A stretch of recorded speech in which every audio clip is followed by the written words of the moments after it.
It looks like I'm ready for a day at the beach, but what we're actually gonna do right now is dispel the myth about where power comes from. So often, and I've even said this too, just to simplify things, the power comes from the ground up.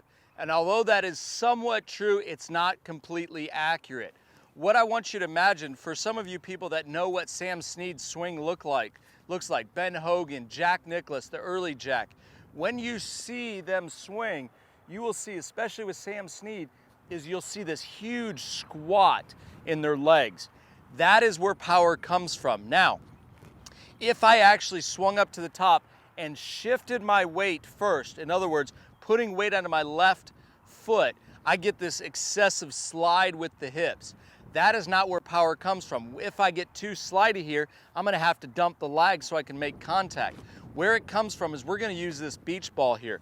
So I'm gonna stick this in my legs and we're gonna try to swing like Sam Snead, Jack Nicklaus when he was younger, Ben Hogan, all these guys. And what happens is up in the top of our swing, when we shift our weight, it's actually coming from our hips working in a closed motion.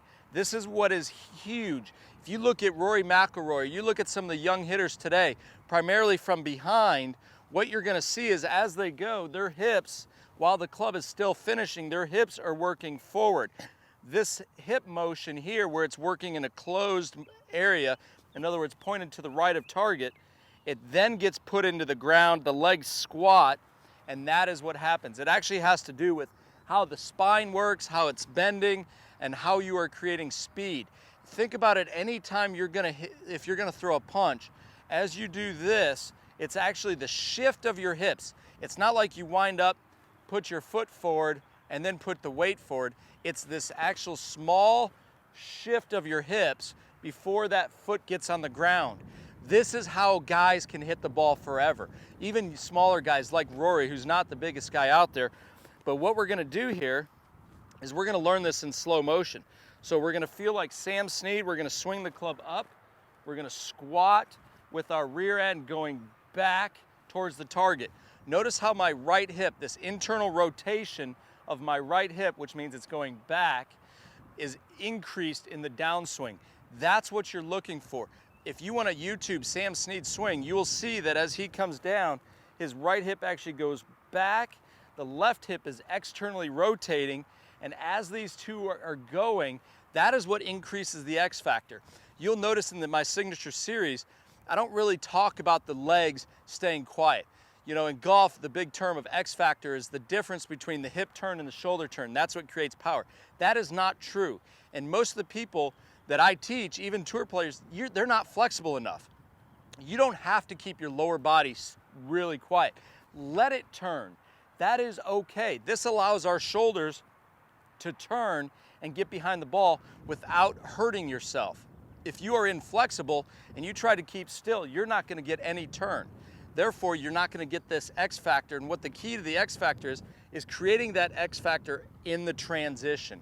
In other words, the difference between the hips and the shoulders, that amount of turn. So as it goes back here, we're going to turn, but as the club is still finishing at the top, our lower body starts to, and our hips really start to shift this way, and we get this squatting motion.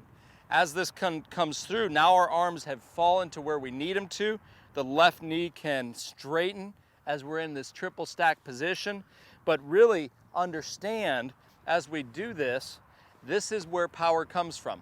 So next time someone says to you, hey, power comes from the ground up or this, it's really not. You can show them this drill and explain to them how the hips, actually that leading of the hips, then puts the weight back into the ground. Then as we are internally rotating, externally rotating here, and that straightening of our left knee, that pressure and those ground forces are then transferred back up through the body. So it would look like this if I'm hitting balls with this. Let's do it slow first. That's how it's going to look in slow motion. So you can see I dropped the beach ball first, and again, it's that transition from my hips and left knee working, right hip is staying back, then we can swing through. In fast motion, and we're just going to speed it up a little bit with no pauses here.